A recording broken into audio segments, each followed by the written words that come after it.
네, 현재 시각 8시 25분 지나갑니다. 지금 보고 계신 머니쇼 유튜브에서 라이브로도 시청 가능하니까요. 많은 시청 부탁드립니다. 그리고 다양한 정보 원하시는 분들은 카카오톡 채널에서 크존 검색하시거나 재테크존 앱 다운로드 받으시면 다양한 정보 확인해 보실 수 있으니까요. 이 부분까지도 참고해 보시기 바랍니다.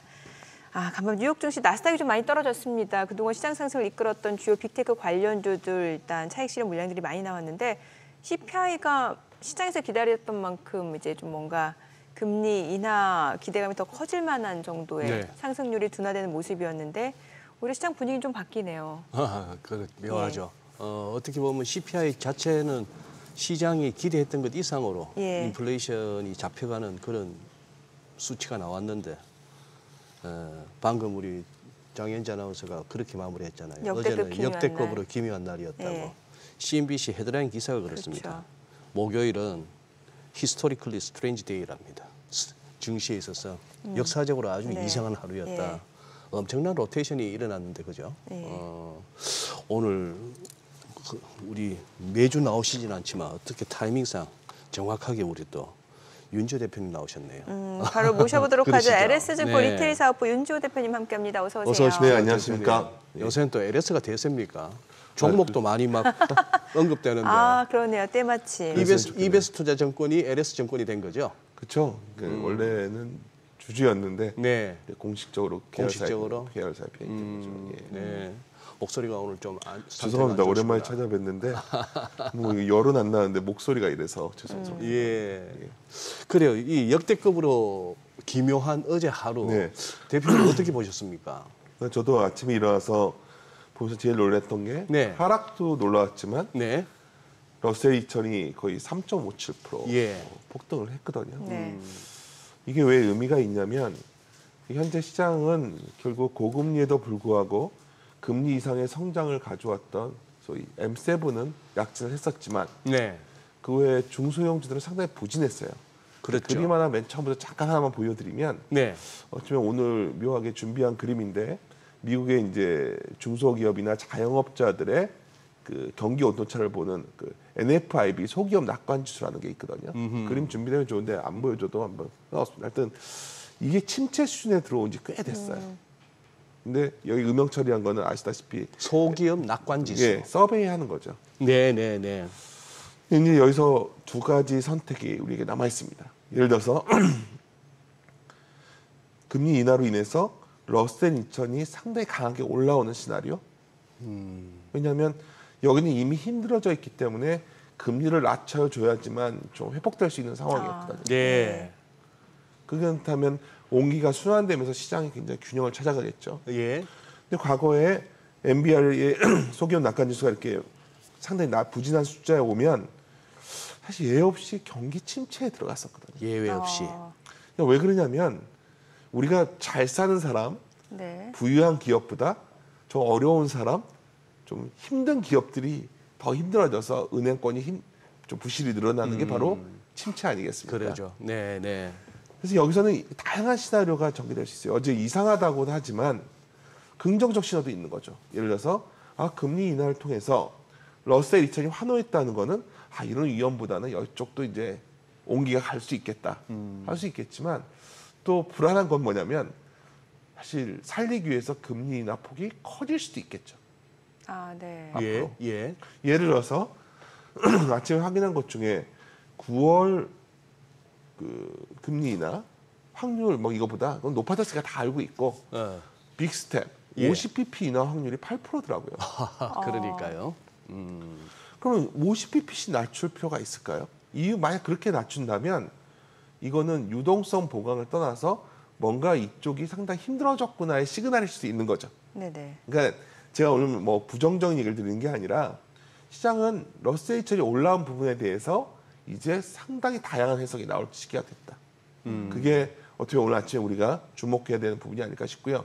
뭐 좋게 본다면 소위 고금리 상황에서 M7이 좋았던 거는 거기는 원래 돈이 많기 때문에 금리가 올라가도 아무 상관이 없던 기업들이에요. 근데 나머지 기업들이 힘들었거든요. 그럼 우리에게도 온기가 늘어나는 건가? 다른 말로 하면 원화도 좀 강해지면서 우리의 랠리가 나올까? 뭐 이런 기대도 할 수 있지만 뭐 그 가능성이 한 30이라면 연준의 스텝이 빨라질 수도 있겠다 생각도 사실 저는 아침에 들었습니다. 금리 인하의 스텝이 빨라질 그쵸. 수 있다. 그러니까 왜 저런 반응을 했지 러셀이? 그러니까 네네. 오히려 저는 러셀은 올라오고 만약 이런 그 소위 빅테크가 계속 힘을 못 쓰거나 S&P 500이 주춤해지면 과거에 보통 주가가 쉬기 직전의 모습이 그런 모습이었거든요. 그러니까 랠리 마무리 되기 직전. 그럼 우리나라로 치면 이런 표현하면 또 바이오 주주께서 싫어하실 수 있는데 네. 우리나라 시장에서도 좀 뭔가 시장이 체력이 약간 소진될 시점이 되면 네. 바이오가 움직였잖아요. 아, 최근 그리고 오늘부터 코스닥의 바이오가 막 움직이고 막 중소형주가 움직인다면 그래서 뭐 되게 좋을 수도 있는 거예요. 종목 장사로. 하지만 시장 전체로 놓고 본다면 뭔가 기대를 땡겨왔던 거에 대해서 고민이 시작된 것이 아니겠나. 네네. 그리고 또 밑에는 일부 소위 AI로 대표되는 성장주들의 랠리는 이미 넉가서 고점에 와 있고 나머지 중소형주들이 기업들이 생각보다 힘든 상황 아닐까? 그래서 금리를 좀 빨리 내릴 수도 있나? 이런 고민도 아까 방금 전에 보여드렸던 소기업 낙관지수 보면 이미 서베이상으로 너무 힘든 거예요. 여기 재밌는 데이터 또 하나 있는데 네. 서베이 항목 중에 앞으로 뒤에 매출 전망과 어떠냐 물어보는 게 있어요. 항목이. 그거가 미국의 실업률로 굉장히 관련도가 높은데 이미 그것도 이렇게 올라와 있어요. 예. 지금 실업률도 예를 들면 지금 한 4.1%인데 제 생각에는 4.2 정도로 올랐으면 1년 전 대비해서 한 0.5 정도 올라오는 거니까 상당히 의미 있는 레벨이 되겠죠. 그래서 여러 가지로 좀 불안한 기운도 분명히 커지고 있다. 저는 오히려 오늘 이런 생각을 좀 말씀드리고 싶네요. 예. 아까 소개드렸던 그 CNBC 기사가 그렇게 마무리됩니다. 제목이 역사적으로 스트레인지 데이라고 표현하는 이상한 네. 하루였다라고 했는데 그 기사의 마지막이 기사가 제목이 그런데 that may be good news랍니다. 그러니 지금 이걸 갖다가 어제 S&P 500에 네. 한 80% 정도니까 한 400개 종목이 올랐어요. 당연하죠. 예, 예. 러셀 2000 그 중소형주 그동안 그렇게 소외되었던 그쪽이 3% 오르고 나스닥이 2% 빠졌으니까 네. 2% 가까이 빠졌으니까 이 차이가 5%포인트에 달해요. 그럼요. 예. 자, 이 장이 좋은 장이냐 나쁜 장이냐. 참 이게 말하기가 지수만 나스닥 낙폭만 지수만 봤을 때는 헉 하는데 또 아마 대부분의 또 우리 미국 쪽에 가시는 분들이 네. 빅테크 위주로 가셨으니까 어제 또 이 장이 좋은 장이다라고 굿뉴스라고 하는 CNBC 기사에도 불만이 생길 수가 있는데 이거는 어떻게 보면은 그동안의 쏠림과 다소 왜곡이 좀 교정되어가는 현상으로도 볼 수 있는 거 아닌가요? 좋게 보면 너무 쏠리면 버블이 터진다로 갈 수가 그러니까, 있는데 네. 좀 이렇게 분산되면 예. 시장의 안정도 높아지겠죠. 예. 근데 여기서 중요한 게 있어요. 중요한 게. 주식시장은 받침이 밑바탕이 굉장히 굳건해야 되는데 그건 결국 기업 이익입니다. 네. 그 M7은 결국 고금리와 예. 부진한 소비 환경 있지 않습니까? 예. 미국이? 네. 그에서도 굉장히 유리한 고지에 있었기 때문에 EPS 성장이 계속 나왔죠. 나머지는 성장이 없었어요. 그래요. S&P 네. 493 7종목을 뺀 493종목의 EPS 예. 보면 바닥에서 이만큼 돌았어요. 하하. 근데 그래서 그쪽이 과연 주도주가 될 수 있냐고 물어본다면 힘들죠. 네. 여기 하나 더 나가 볼까요? 네. 사실 최근에 네. 세콰이어 캐피탈이라고 꽤 유명한 곳 있어요. 뭐 AI에 대한 여러 가지 얘기를 했는데 핵심은 주가 상승폭에 비해서 AI 기업들의 그 매출 증가율이 못 따라오고 있잖아요. 그러니까. 그러니까 예를 들어서 예. 우리가 기억하셔야 되는 게 1990년대 후반에 네. 마이크로소프트 그때 저는 기억이 가물가물한데 엄청 좋다고 했지만 실감을 못 했거든요. 그 당시에 엄청나게 좋아진다고 했다가 숫자 안 나오니까 박살 났던 적도 있어요. 결국 흔히 말하는 가티너의 하이프 사이클, 예. 이 기술 트리거가 있고 그다음에 기대의 정점 구간에서 버블이 나온다고 하는데 사실 그 논의가 시장에서 굉장히 논의가 많이 되고 있잖아요. 그렇죠. 다시 말해서 AI 빅테크 기업들이 엄청 투자를 하는데 투자한 돈이 회수가 돼야 이익이 좋아지죠. 그렇죠.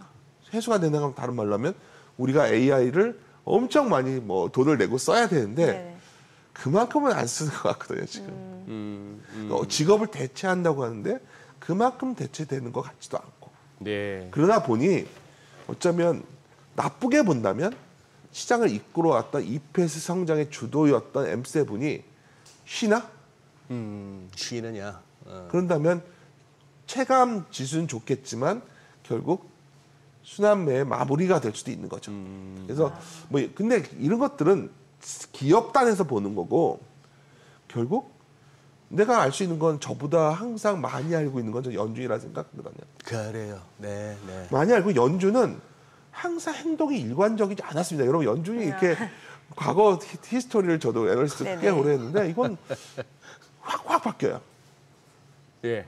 그 핵심 중에 하나가 금리 정책인데 예. 지금은 이렇잖아요. 뭐 금리 인하 해봤자 뭐죠? 올해 뭐 빅스텝은 말도 안 돼요. 9월 인하는 90% 넘은 것 같고 뭐 2번 인하가 한 90% 정도더라고요. 3번 인하하면 어떻게 되는 거죠? 예를 들어서 빅스텝이 나오면 어떻게 되는 거죠? 빅스텝이 되면 그건 어떻게 해석해야 되는 문제가 드디어 시작되는 거죠. 그거는 그게 시장이 유동성 마냥 반길 일인지 의문이다 이 말씀. 그렇죠. 연준이 왜 그렇게 할 수 왜 있죠? 저렇게? 지금 아무 문제가 없대는데. 그러니까 그런 거에 대해서 시장은 그게 뭐가 팩트냐를 떠나서 시장이 퀘스천을 던진다는 거는 질문을 던지면 그게 바로 불확실성이 되는 겁니다. 네네. 그래서 오늘 시장이 굉장히 수수께끼 같은 장이었는데 다양한 해석이 나올 수 있는 거는 다양한 해석이. 결국 온기가 확산되면서 좋아질 확률도 생겼지만 네네. 두 번째는 어쩌면 시장을 끌어왔던 네. 소위 AI 모멘텀이 어허. 뭐 잠시 쉬어가는 건지 그건 모르겠지만 가트너 사이클상에 계속해서 기대의 정점이 뭐냐의 싸움이잖아요. 예. 우리가 역사에서 배운 교훈은 그린스펀이 2002년에 했던 말 있지 않습니까? 버블은 지나봐야만 한다. 그렇죠. 아무도 몰라요. 예. 여기서 버블이 더 갈지. 근데 버블이라고 말하는 근거는 있어요. 테슬라가 멀티플이 90배, 98배? 예. 그리고 S&P 500이 12가 포워드가 22배. 예. 싸진 않잖아요. 그렇죠. 예. 그래서 이런 고민들이 아침에 다양한 생각이 드는 아침이 아닌가 생각합니다. 목소리가 있어서 정말 죄송합니다. 아이, 아니에요.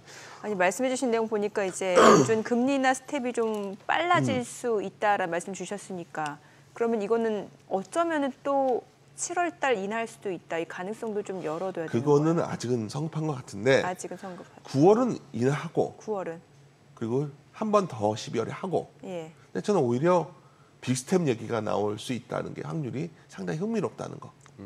빅스텝.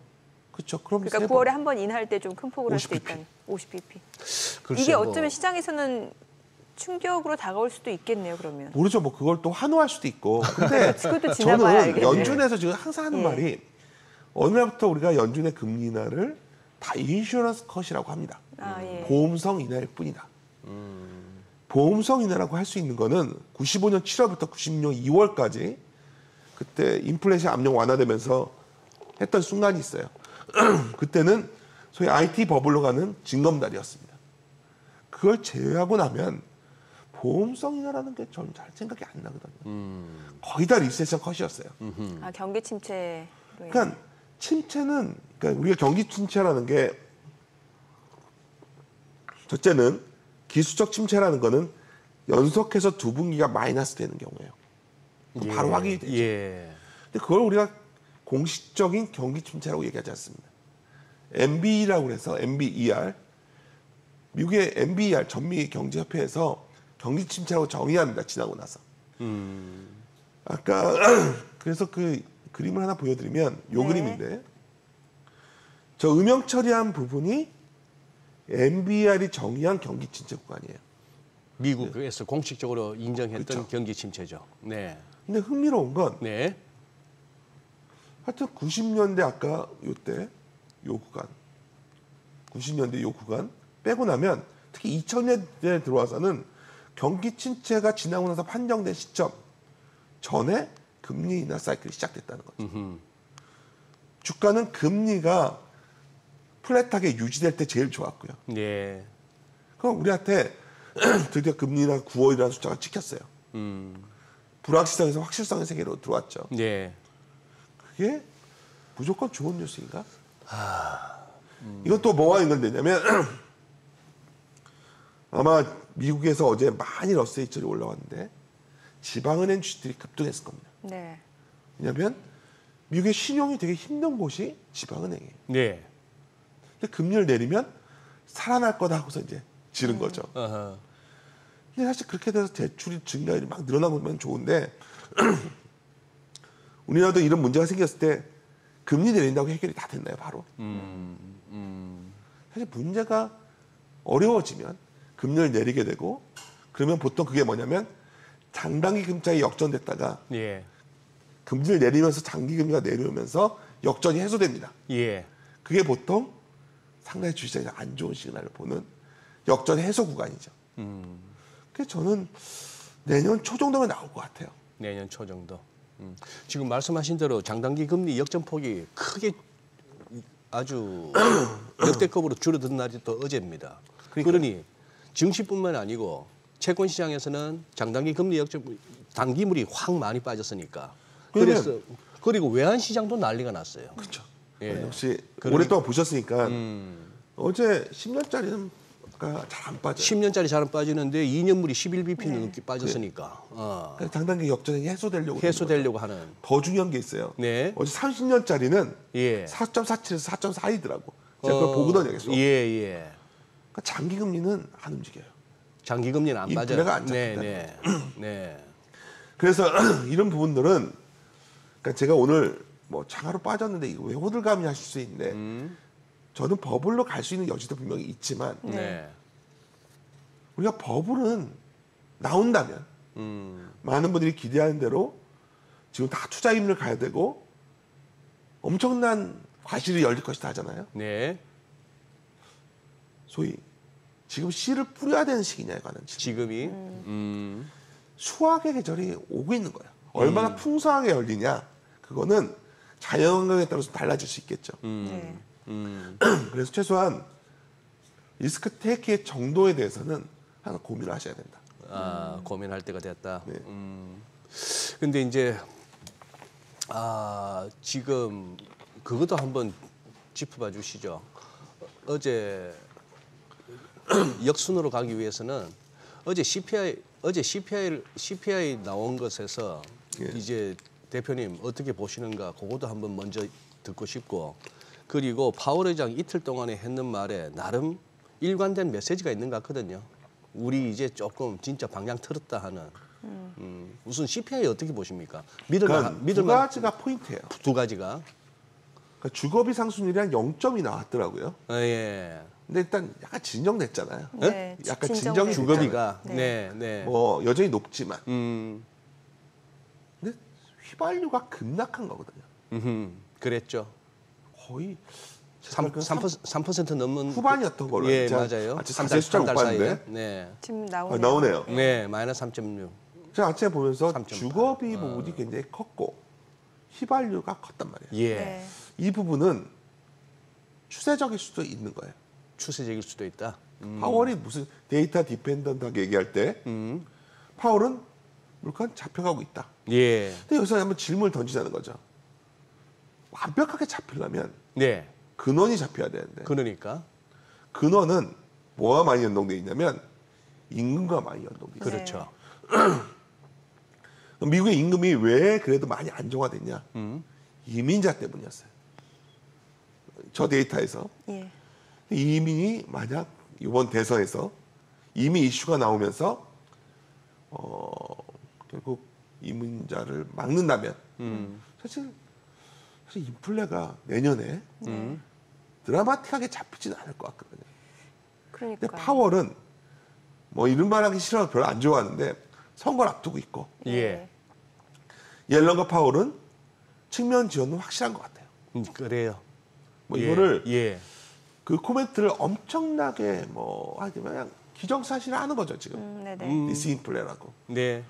그래서 저는 오히려 시장에서는 이제 다양한 가능성에 대해서 논의가 시작됐고 사실 걱정되는 건 그리 파월의 신뢰도가 높지 않은데 이번에도 신뢰를 잃는다면 그러면 혹시 트럼프가 또 된다면 예. 연주자 바꿀 수 있거든요. 바꿀 가능성이 있죠. 바꾸겠죠. 그러니까 이게 어떤 분은 트럼프가 나오면 뭐 좋다. 옛날에 트럼프가 금리 낮추니까 막 좋아하는데 그때 트럼프 1기 때와 2기 때의 상황은 다른 상황이에요. 지금. 만약 통화 정책이나 이쪽을 오늘 트럼프도 사실 공화당인데 엄청 재정 풀거든요. 예, 네. 예. 그리고 그런 상태에서 재정을 풀면서 세금은 또 안 거두려고 해요. 예. 그러니까 이게 어쩌면 국채 발행이라는 게 상당히 고민스러워질 수 있는 거예요. 네. 그러면 또 이게 뭐죠? 아까 말했던 시장 금리는 잘 안 내려올 수 있는 거예요. 그렇죠. 예. 연준은 금리를 낮추고 음. 시장 금리 안 내려오고 이게 역전 해소잖아요. 예. 그래서 내년 초에는 역전 해소가 나올 확률이 높아진 거 아니냐? 이건 제 개인 생각이에요. 예. 확실히 이번에 CPI 발표 이후에 시장 불확실성이 좀 커진 것 같다라는 생각이 드는 게 네. 지금 이제 금리 인하 기대감이 커졌는데 역으로 이게 좀 빨라지게 된다라면은 저희가 항상 좀 우려했던 부분 이제 경기 침체 신호로 해석될 수도 있다라는 측면에서 시장이 좀 어떻게 받아들여질지가 좀 궁금해진 상황이고 네. 뿐만 아니라 말씀해주신 대로 이제 지금 미국 대선을 앞두고 있는 상황에서 트럼프가 대통령이 된다라고 하면 예. 이게 지금 관세 얘기도 나오고 네. 반이민 정책 얘기 나오고 이러면 임금 상승률도 높아질 수 있고 그쵸. 여기에다가 또 그 보복 관세 얘기 나오면은 물가 자체가 더 높아질 수도 있고 그렇기 때문에 금리 인상이 나올 수도 있다는 해석도 많이 나오거든요. 그러니까 금리는 힘들어지면 내리거든요. 단기 금리. 힘들어지면 예, 예. 내려야 되는데. 오히려- 시장 금리가 안 내려오는 거죠. 그렇죠. 예. 그게 해소거든요. 예. 그러니까 지금 좋은 지적을 하셨는데 참 얼마나 아름답습니까? 돈 풀어도 인플레도 안 나고 다 좋은데 그 재정도 예. 세금 안 걷어도 재정 균형을 이룬다면 얼마나 아름다운 세상이겠어요. 근데 현재 트럼프가 정말 어마어마한 그 기존 관세에다 한 10% 더 더해가지고 하고 중과태는 한 60% 매기겠다고 하더라고요. 예. 관세로 소위 법인세 인하라던가 예. 나머지 세 인하를 커버하겠다고 하는데 충당하겠다.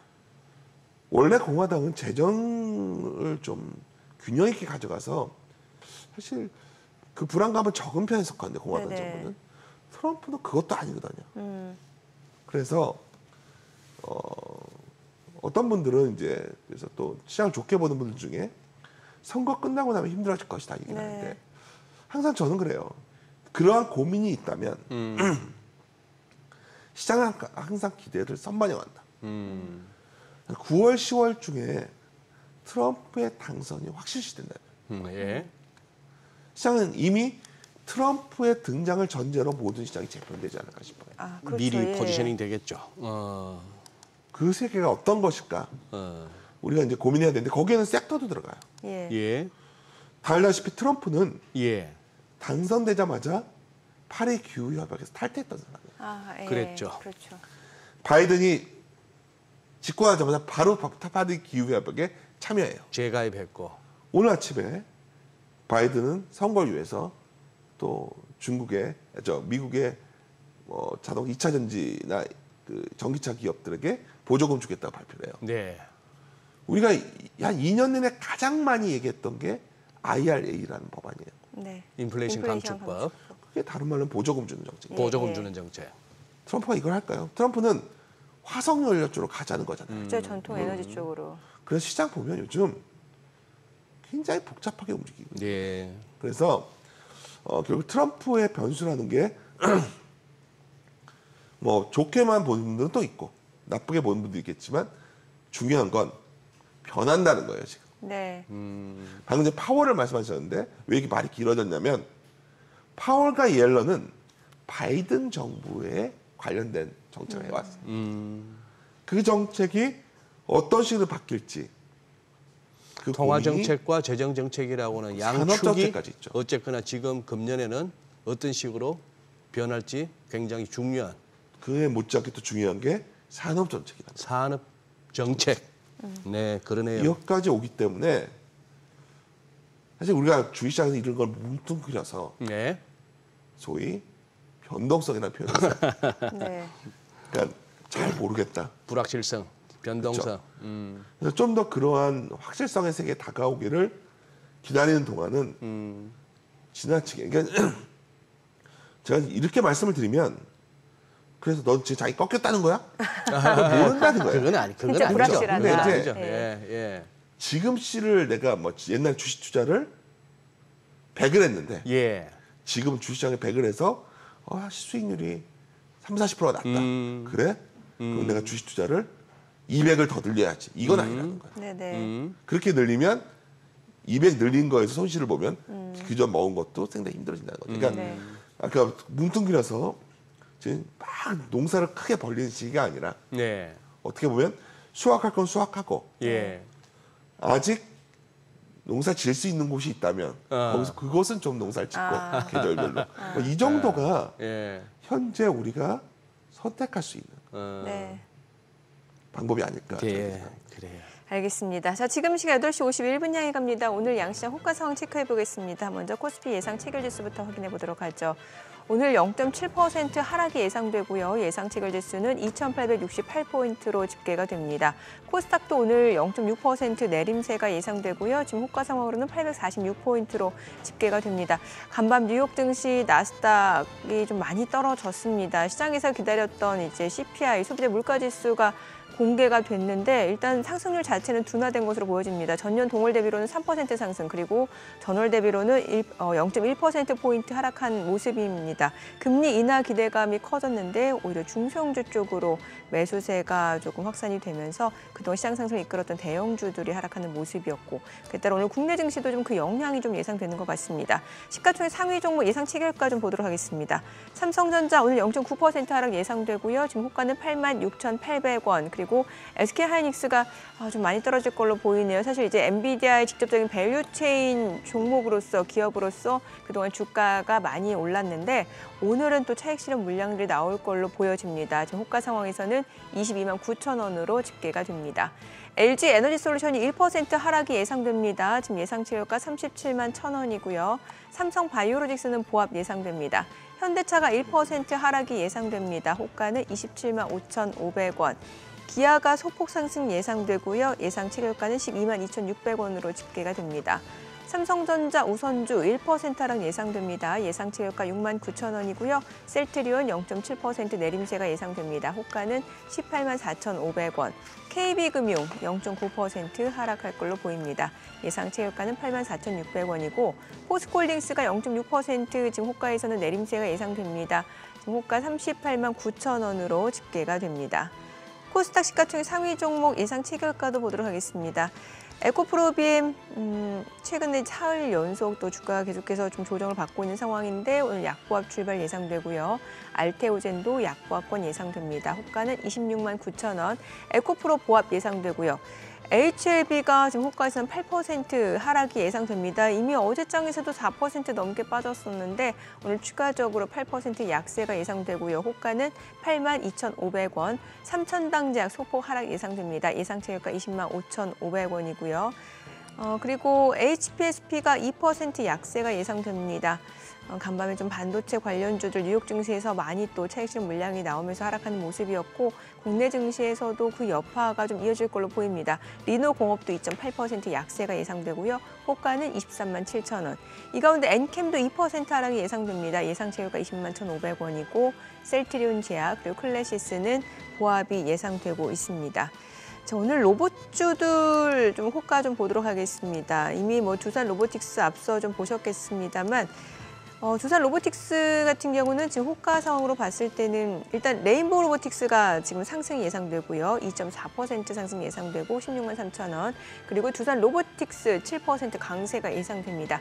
예상 체결가 9만 1,900원이고 엔젤 로보틱스도 3.5% 상승 예상됩니다. 호가는 3만 3,500원. 그밖에 KNR 시스템도 1.9% 상승 예상됩니다. 오늘 로봇주들 좀 행보 눈여겨보시면 좋을 것 같습니다. 자, 이제 개장까지 5분여가량 남았습니다. 참 국내 증시 보니까 미국 뉴욕 증시 올라갈 때는 그 상승 탄력에 미치지 못하고 좀 뭔가 아쉬운 흐름이었고 또 떨어질 때는 참 이렇게 무섭게 좀 네. 떨어질 걸로 그러네요. 보이네요. 예, 아쉽네요. 어쨌거나 뭐 우리 증시나 뭐 채권 시장에서의 금리나 외환 시장에서 환율이나 뉴욕장 그대로 어느 정도 반영하는 하루가 될 것 같네요. 네. 금리도 좀 떨어지고 환율은 많이 내려가고 원화 강세, 달러 약세 그런 상황인데 그러네요. 그나저나 지금 그거 한데요. 지금 뭐 이미 아시는 분들 아시겠지만 나토 정상회의에서 지금 젤렌스키 우크라이나 대통령을 소개하면서 바이든 대통령이 네. 여기를 갖다 신사숙녀 여러분, 레이디 젠틀맨 하고 나서 프레지던트 푸틴이라고 얘기를 해버렸어요. 아, 그런 치명적인 실수를. 그래서 기자들이 오마이갓 소리가 막 터져 나왔는데 그러고 나서 뭐 이렇게 해서 무마는 했는데 그러고 나서 지금 굉장히 이례적인 단독 기자회견을 한다고 하는데 지금 이것도 10분 전 기사입니다. 바이든 loses train of thought면 우리말로 완전 정신줄 나왔다고 봐야 되는 그런 번역인데 카말라 해리스를 갖다가 바이스 프레지던트 트럼프라고 또 소개했네요. 아이고야. 심각합니다. 이 정도 붙으면 좀 심각한데. 그래서 오죽하면은 그 TV 토론을 이례적으로 일찍 했다라는 부분에서 그러니까요. 이게 좀 대선 후보로 교체하려면 좀 시간이 필요하니까 그런 명분을 사기 위해서 했다라는 얘기도 많았었잖아요. 예. 예, 맞아요. 아유, 그런데. 이래저래 불확실성이 높아지는 시기인 건 맞네요. 네, 지금. 그렇습니다. 대표님, 네. 우리 윤지호 지금 이코노미스트 윤지호 시절에 2020년 그 코로나 장애 이후에 투자 전략 예. 볼 받았었죠. 예, 2020년 이후의 흐름을 굉장히 국내에서 잘 짚으신 분이시거든요. 그런데 저는 2020년에 완전히 헛다리 짚었거든요. 저도 항상 헛다리 짚습니다. 지금까지 이렇게 그 변곡점을 어느 정도 잘 짚어오셨고 특히 우리 증시의 어떤 저평가 구간에서의 어떤 지금쯤은 한번 진입할 시점이다. 그리고 지금은 어느 정도 과열됐다. 또 워닝도 주시고 잘 해오셨는데 지금 그때 2020년만큼 뭔가 좀 이렇게 확신이 서세요? 보이세요? 어렵죠. 왜 어렵냐면 네. 새로운 성장 산업이 나왔기 때문에. 소위 AI라는 예, 생태계는 예. 저는 모르죠. 이게 어느 정도 파급될지 모르겠어요. 그렇죠. 이 부분 빼고 나서 예. 그건 미국 얘기고요. 예? 그건 미국 얘기죠. 미국 얘기고. 그렇죠. 어. 근데 우리나라에 해당되는 하이닉스의 폭이나 한미반도체는 제가 알 수가 없었지만 그걸 뭉뚱그려서 시장 전체를 놓고 보는 게 전략하는 사람인데 그럼 한국 증시만 놓고 본다면 네. 올해를 바라봤을 때 추세적 상승까지 보진 않았어요. 예. 왜냐하면 금년에 한국이 한 배를 넘어서 약진하는 시기는 딱 두 가지예요. 수출 증가율이 굉장히 가팔라야 되고요. 네. 수출이 되면서 뭔가 좀 전체적 온기가 좀 내수까지 퍼지는 시기였고요. 그게 다른 말로 ROE가 확 좋아져야 돼요. ROE가. 자기 자본 이익률이요. 그렇죠. 예. ROE가 좋아지려면 분자인 소위 기업이익이 좋아져야 되는데 그거는 결국 수출 증가에 연동되고 네네. 또 하나 올해 좀 긍정적이었던 거는 그림에도 보여주시지만 사실 분모 부분에 있어서 누가 뭐래도 한국의 배당 성향이 확 올라왔어요. 네. 배당 성향이. 그렇죠. 근데 이게 해당되는 기업이 뭐가 있죠? 뭐 금융주. 그렇죠. 예. 올해 시장을 잘 보시면 네. 다른 것보다 금융주가 굉장히 단단했던. 그러게요. 단단해요. 예. 예. 왜냐면 누가 뭐래도 밸류업이라는 게 할 수 있는 기업이 현대기아차 정도 있었고 네네. 그다음에 뭐가 떠오르시죠 우리나라에서 지속 가능하게 배당을 할 수 있는 기업 은행, 보험 뭐 이런 정도? 거기밖에 없었던 거예요. 이 축으로서 버텨준 거고 나머지는 예. 어떤 상황이었냐? 박스권은커녕 박스권 하단에 가 있는 종목도 수두룩한 거죠. 네네. 그래서 결론적으로 올해 연간으로 본다면 놓친 부분도 있고 잘 잡은 부분도 있는데 시장 전체적으로는 생각보다 추세적 상승은 아닐 것이다. 그래서 여태까지 유효했던 것 같아요. 예. 근데 두 가지 부분. 첫째, AI 영향으로 해서 하이닉스라는 주도주의 어떤 확장성을 너무 좀 가소평가했다는 거. 또 하나, 밸류업 되겠어 했는데 은행 업종은 분명히 밸류업에 기대인이 되고 있다. 그러게요. 이렇게도 생각할 수 있죠. 은행 업종에 굉장히 정부가 규제 산업이니까 까다로워요. 예. 네. 뭔 문제가 있어요? 다 충당금 쌓게 했거든요. 예. 만약에 이 충당금 환입이 들어온다면 환입이 들어오면. 제가 주변에 주식 하라고 얘기 많이 안 하는데 올해 제일 잘한 것 중에 하나가 조선주 사라고 했던 거라 은행주 사라고 했던 거예요. 어허. 왜 은행주도 이런 걸 생각했던 게 아니라 예. 상대적으로 안전해 보여서 주변에 뭐 이렇게 얘기를 했는데 생각한 것보다 훨씬 좋은 그 영향들이었다는 거예요, 시장을. 나머지를 그걸 빼고 한번 종목별로 밸류 레벨을 보시면 상당히 올해 시장이 만만치 않은 시장이었다. 만만치 않다. 그 섹터별로 저희가 개장하고 조금 더 구체적으로 네. 들어보도록 하겠습니다. 오늘 국내 증시 흐름 확인해 봅니다. 개장합니다.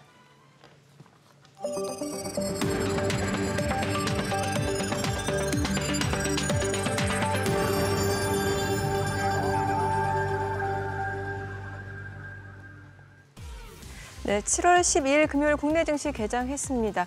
간밤 뉴욕 증시 분위기가 좀 많이 달라졌어요. 러셀 2000 소형주 쪽으로 매수세가 유입되고 오히려 그동안 시장 상승을 이끌었던 빅테크 관련주들은 좀 투매가 나오면서 차익실현 물량들이 나오면서 좀 급락하는 모습을 보여줬습니다.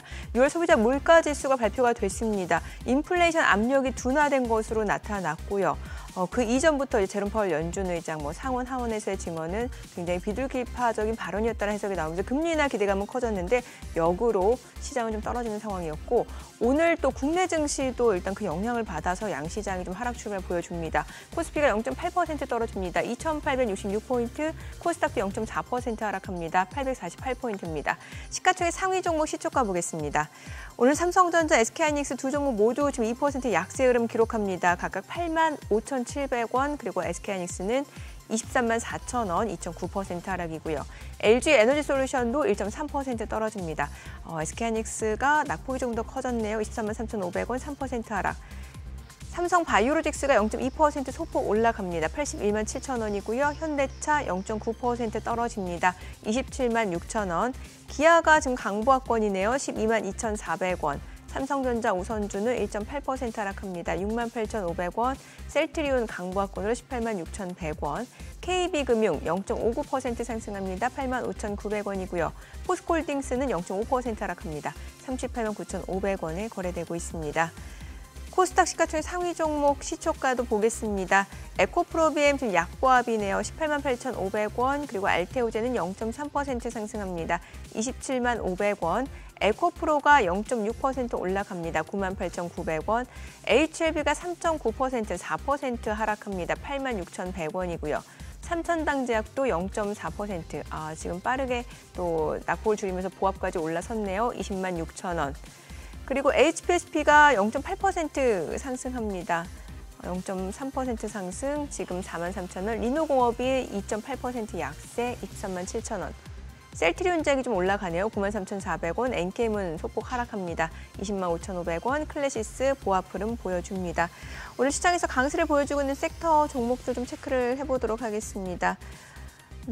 오늘은 확실히 좀 대형주가 떨어지고 중소형주 쪽은 좀 버텨주는 상황인데 오늘 보게 되면 건설주들 흐름이 좋아요. HDC 현대산업개발이 지금 5% 강세입니다. 18,340원. 그리고 GS건설도 3.4% 올라갑니다.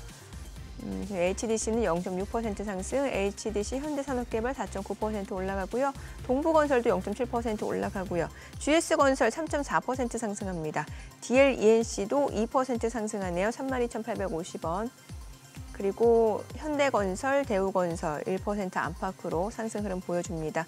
오늘 건설주도 흐름 좋고 확실히 로봇주들 시간 외에서도 좀 강세를 보여줬고 지금 호가에서도 흐름이 좋았는데 지금 뚜껑을 열어보니 개장하고 나서도 흐름이 지금 좋습니다. 동반 강세 흐름 보여주는데요. 지금 레인보우 로보틱스가 3% 이상 올라갑니다. 16만 4천 원.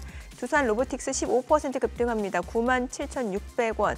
엔젤 로보틱스도 11% 넘게 올라갑니다. 36,150원. 그리고 KNR 시스템도 5% 강세고요. 휴림 로봇, 에브리봇도 지금 8% 상승합니다. 휴림 로봇은 2,480원, 에브리봇도 24,300원.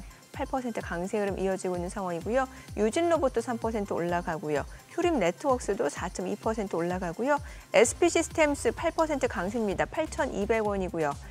지금 SBB테크도 4.9% 올라가고 이렌시스 지금 4.58% 상승합니다.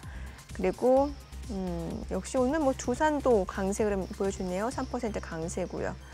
오늘 로봇주들이 굉장히 좋습니다.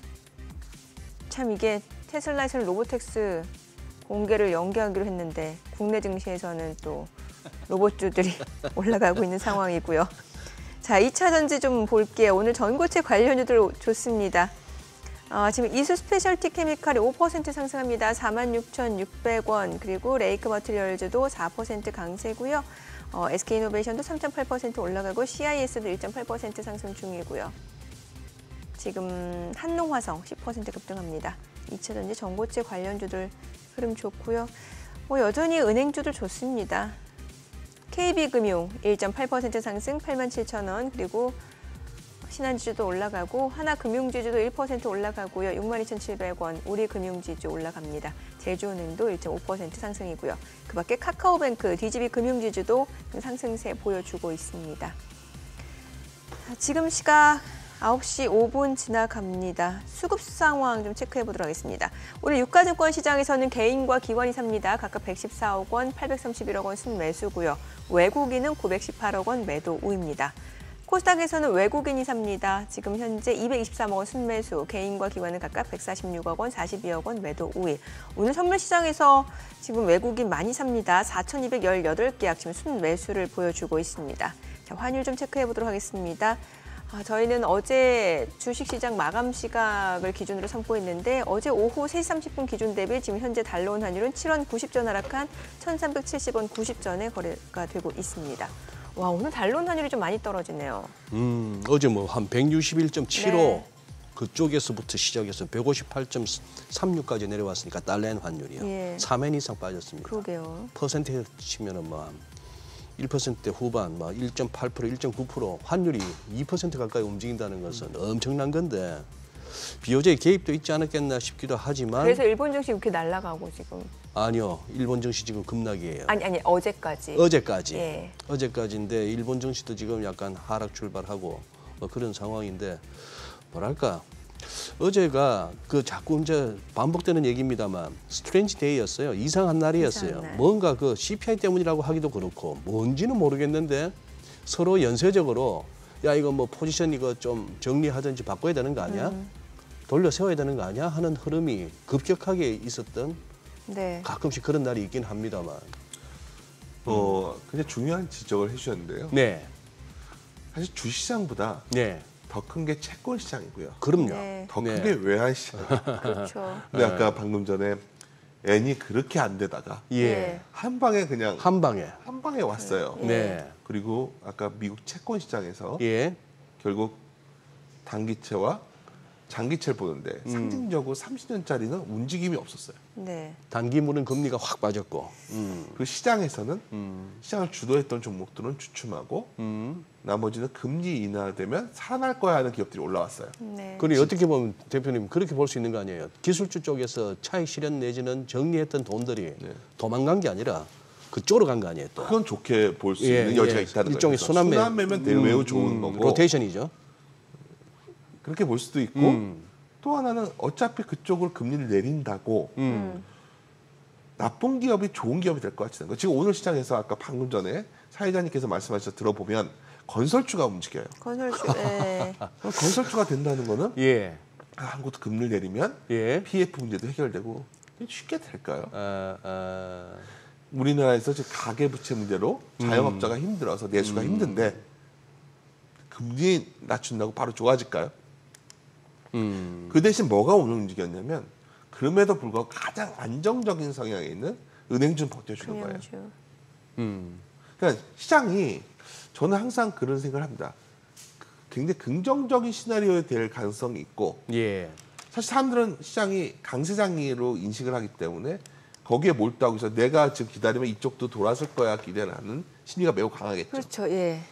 그것까지 돌아서지 않고 끝난다면 그런 고민도 이번 반등이 나와도 제한적이라면 그런 고민도 동시에 할 수 있는 시기가 왔다는 거죠. 그래서 방금 전에 사회자님께서 지적해 주셨지만 사실 어제 오늘 아침에 일어나서 가장 놀라웠던 것들 중에 하나가 방금 지적하셨던 엔화였어요. 예, 예. 외환시장이 결코 주식시장에서 훨씬 큰 시장인데 한 방에 뭔가 변화가 생겼어요. 예. 이런 부분들은 뭔가 불확실성이 커지고 있는 것이 아니겠나. 그러니까 오늘도 이렇게 뭐 금융주는 좋고 합니다만 저기 사실 또 이 빌 그로스가 최근 들어서 뭐 뉴스에 이렇게 등장한 적은 좀 빈도는 줄어들었는데 네. 그저께부터 왜 테슬라를 갖다가 민주식 같다고 한번 했다가 바로 일론 머스크가 아유 저 꼰대 세상 변하는데 뭘 투자 결정을 하면서 백미러를 보고 있니? 뭐 이런 식으로 이제 반박을 하더라고요. 반박을 했는데 테슬라다워요. 또 그 8월 8일 로보택시만 보고 달려왔는데 이게 또 연기가 되네요.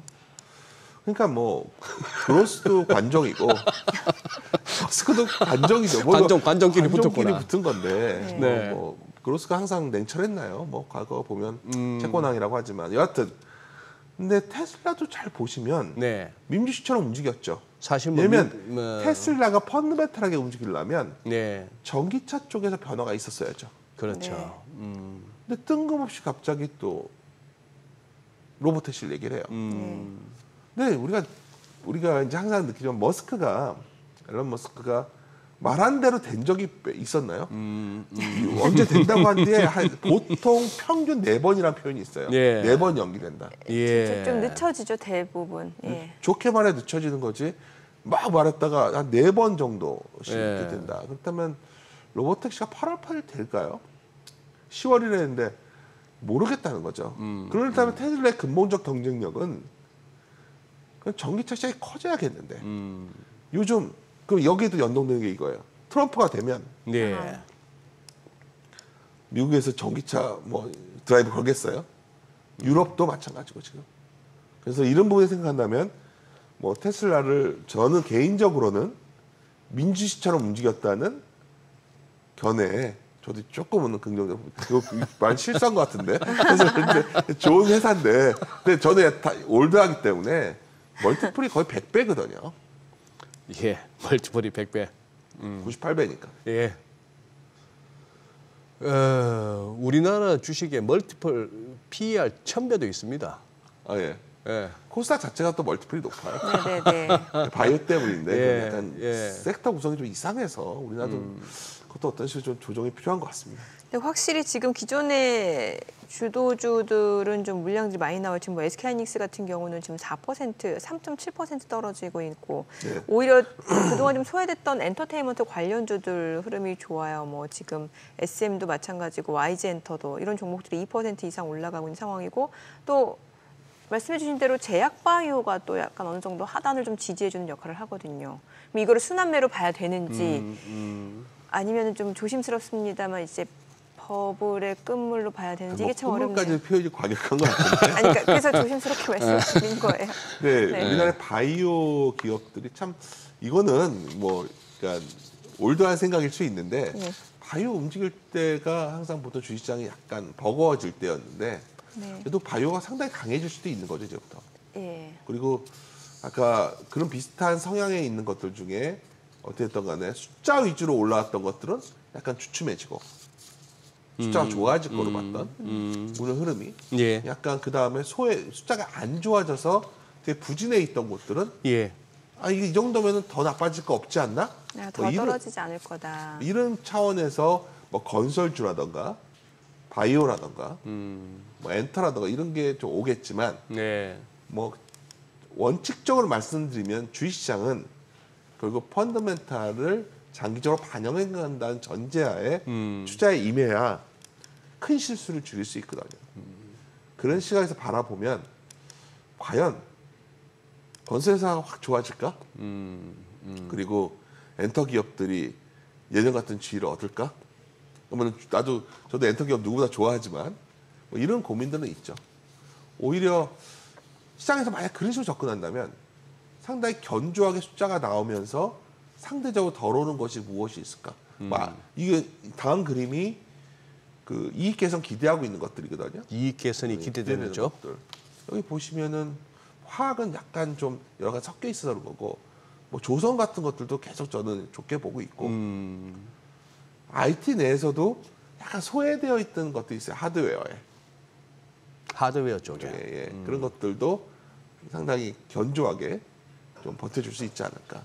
그런 쪽에서도 분명히 할 수 있고 또 하나는 저희 잘 표시해 주셨는데 뭐 화장품, 의류, 왕구인데 이거는 숫자는 좋아지는데 기대를 상당히 반영해 온 느낌이 있어서 이쪽은 좀 고민스럽고 이런 상황입니다. 에너지 쪽에서 원전 쪽은 어때요? 좋죠. 원전도 좋고 뭐 전압기기 이런 쪽도 좋죠. 네네. 근데 이제 우리가 주식이 좋은 주식이라는 것과 좋은 기업과 좋은 주식은 약간 다르거든요. 아, 예. 좋은 기업인 줄 알겠는데 네. 좋은 주식이기 위해서는 가격 매력이 좀 있어야 해줘야 되는데. 되는데 예, 예. 주가가 올라왔을 때는 좋은 기업이지 좋은 주식이 아닐 수도 있는 거죠. 그러면 나쁜 기업이 좋은 주가도 될 수 있는 상황도 있거든요. 그렇죠. 예. 지금이 약간 그런 것을 찾는 구간이 아닐까 싶은 생각도 듭니다. 예. 네. 대표님 어제 그 금통위도 있고 했는데 우리도 이제 한은이 뭐 이창용 총재는 차선이란 표현을 하셨는데 예. 뭐 깜빡이가 됐건 차선이 됐건 어쨌거나 나름 피봇이에요. 네. 살짝 신호는 좋습니다. 우리한테 이제 지금 3.5% 기준금리 이게 뭐 언제가 됐건 금리 인하가 되면은 우리 경기 측면에서나 증시 측면에서 도움이 될까요? 금리를 낮춘다는 거는 수출기업 때문에 낮추지 않잖아요. 예? 수출기업 때문에 낮추는 게 아니라 수출 기업 네네. 때문에 낮추는 건 아니다. 아, 지금 힘든 곳은 내수와 예. 국내의 어떤 소위 부실 채권 이슈들 예, 아니겠습니까? 그러니까 그쪽 부분에 있어서는 좀 더 기대윤이 되겠죠. 아, 근데 이제 첫째 시장금리 이미 내려와 있어요. 이미 맞아요. 이미 내려와 있어요. 요즘 금융회사들이 실적이 좋아지는 이유 중에 하나가 네. 채권 갖고 있던 거 돈 버는 거거든요. 예. 미국 증시보다 더 미국 채권보다 더 드라마틱하게 해서 좀 움직임이 있다 보고 있는데 여기서 문제는 이거예요. 한은이 금리를 내려도 소위 돈을 필요한 사람들의 신용으로는 훨씬 많은 금리를 줘야지만 예, 예. 자금이 돌 확률이 높다는 거죠. 그러니까 쉽게 말해서 돈을 풀어도 지금 자영업자들에게 돈이 가기가 쉬울까요? 네. 그리고 한계 기업, 건설 회사들도 대기업들도 저 정도인데 예. 대기업의 집단에 예. 대기업 집단에 크레딧이 있는 곳들도 조달 금리 보면 상당히 높아요, 좀. 네. 그게 없는 기업들은 시공 기업들은 과연 어느 사업장을 사가지고 시행업을 해가지고 돈을 크게 벌 수 있을까? 그러니까 제가 드리고 싶은 요지는 아까 처음에 질문 돌아가서 왜 금리를 내리냐 들어가면 우리가 금리는 돈의 공급이고 경기는 돈의 수요란 말이 있어요. 네. 이 둘이 균형을 맞는 과정인데 에헤. 경기가 내려오면서 금리가 내려오는 경우가 사실 많다는 거죠. 그러니까 뭐가 먼저냐의 문제로 들어간다면 사실 우리가 어려워져서 하는 이 고민하는 거죠. 예. 그러니까 이 고민의 주체가 이거라면 사실 이걸 무조건 이건 빅랠리야. 모르겠어요. 저는 항상 제가 좋아하는 문장 중에 하나인데 경기와 금리의 균형을 갖고서 매크로를 보아야 된다 보는데 경기가 그만큼 되는 것이냐. 수출 경기만 좋고 나머지는 못 따르는 상황에서. 네. 그 상황에서 내려오는 BOK의 결정이라면 그 분야에 좀 급한 불은 끄겠지만 그쪽을 돌려놓기에는 아직 우리 체력이 안 된다. 네. 예. 알겠습니다. 오늘 내용 잘 들었습니다. 고맙습니다. 네, 감사합니다. 네, 오늘 들으신 내용과 관련해서 더 다양한 정보 원하시는 분들은 카카오톡 채널에서 크존 검색하시거나 재테크존 앱 다운로드 받으시면 다양한 정보 확인해 보실 수 있으니까요. 참고해 보시기 바랍니다. 최근 외국인 또 어떤 리포트 관심 있게 보는지 확인해 보겠습니다.